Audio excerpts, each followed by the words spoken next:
दिल्ली की बैठक में क्या होगा? दिल्ली में कांग्रेसियों की एक बैठक होगी। बैठक में कई मुद्दों पर चर्चा होगी। सबसे अहम मुद्दा होगा टिकट बंटवारे का। हालांकि कांग्रेस कई टिकट पहले ही फाइनल किए जाने का दावा करती है, लेकिन अभी भी कई सीटें ऐसी हैं जिन पर मंथन हो रहा है। और कौन सी वो सीटें हैं जिन पर कांग्रेस कोई मंथन नहीं कर रही है, और अगर ऐसा है तो कांग्रेस क्यों मंथन नहीं कर रही है? कांग्रेस के पूर्व विधायक भी क्यों अब निशाने पर हैं बीजेपी के? क्या यह कांग्रेस की बड़ी चिंता है? क्या है पूरा मामला? क्या होगा अगले 2 दिन में? इस पर मैं चर्चा करने जा रहा हूं। लेकिन चर्चा को मैं आगे बढ़ाऊं इससे पहले आपसे मेरा आग्रह, अगर आपने अभी तक इस चैनल को सब्सक्राइब नहीं किया है तो इस चैनल को सब्सक्राइब आप जरूर कर लीजिए। यूं तो किसी भी पार्टी में बैठकों का दौर बहुत सामान्य है, लेकिन बैठकें उस समय ज्यादा गंभीर हो जाती हैं जब बात चुनाव की हो। और यह गंभीरता और भी ज्यादा गंभीर हो जाती है जब बात टिकट बंटवारे की हो। कांग्रेस में भी टिकट बंटवारे के लिए एक बैठक दिल्ली में होनी है।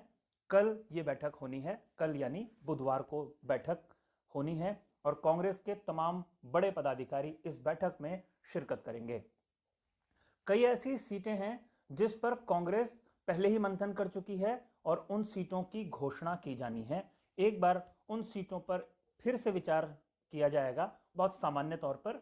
और इस तरीके की खबरें हैं कि अशोक गहलोत, जिनको कि उत्तराखंड कांग्रेस की जिम्मेदारी सौंपी गई है आलाकमान की तरफ से, उनकी मौजूदगी में 15 जनवरी को पहली लिस्ट जारी की जाएगी देहरादून में। आमतौर पर जो प्रत्याशियों की सूची है वो दिल्ली से जारी होती है, लेकिन इस बार एक माहौल बनाने के लिए ये लिस्ट देहरादून से जारी करने की तैयारी है, और अशोक गहलोत इसके लिए खास तौर पर जयपुर से दिल्ली होते हुए देहरादून पहुंचेंगे। समस्या पहली लिस्ट की है ही नहीं, समस्या है दूसरी लिस्ट की, और उस पर जो माथापच्ची है उसके लिए कांग्रेसी इकट्ठे हो रहे हैं।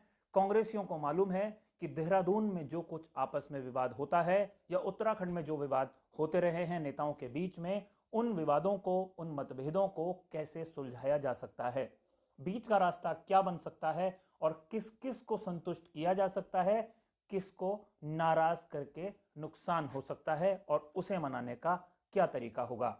इन बातों पर चर्चा होनी है दिल्ली में। अब दिल्ली में जो कुछ होगा वो जानकारी तो दिल्ली से ही मिलेगी, या दिल्ली से देहरादून पहुंच रहे जो कांग्रेस के नेता हैं वो देंगे। लेकिन यहां पर महत्वपूर्ण जानकारी मैं आपको एक ये देता हूं कि कांग्रेसियों ने कुछ ऐसी सीटों को रिजर्व करके रखा है जिन पर कोई मंथन नहीं होगा।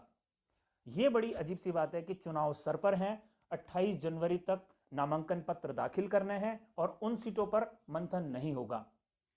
वास्तव में ये वो सीटें हैं जो किसी ने किसी के आने की उम्मीद में फिलहाल खाली रखी जाएंगी, या फिलहाल उन पर चर्चा नहीं होगी।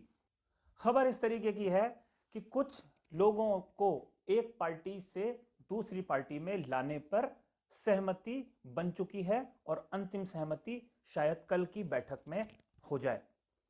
लेकिन एक खबर और भी है।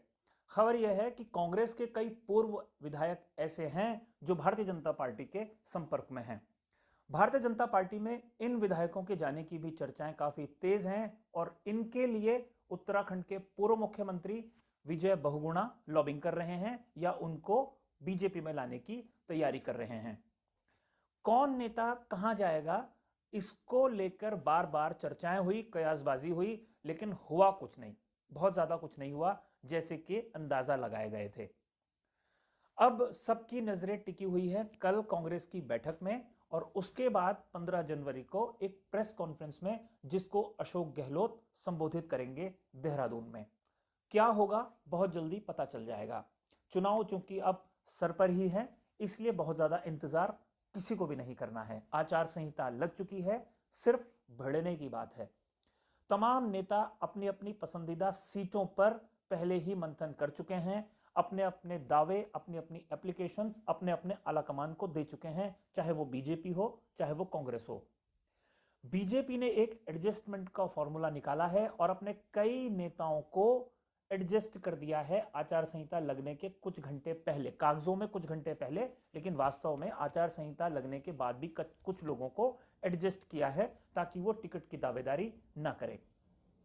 तो ये देखना है कि अगले 2 दिनों में क्या होता है।